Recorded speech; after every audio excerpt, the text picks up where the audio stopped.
JD here. I'm so excited. I got to show you this. So if you look at this watch running right now, I'm getting minus 4 seconds per day, amplitude of 260, minus 7, beat air of 0.5.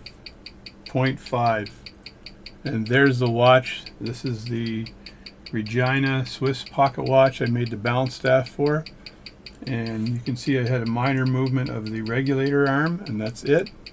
And it's running wonderfully. I've got it at minus 10 seconds a day, but the amplitude is 260 and I can easily adjust that, and the beat air is 0.5. And you saw me in the previous video actually showing you how to put this watch together so that the impulse jewel rests in the center of the pallet fork mouth at rest and between the banking pins.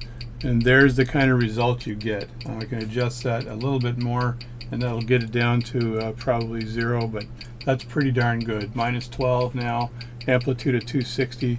This is amazing. So you can give me your comments on that, but the how I showed you how to do this is the way to do it, and I have not had to adjust this hairspring one bit. So there you go. So thanks a lot for watching this video. Crazy times, folks, crazy times.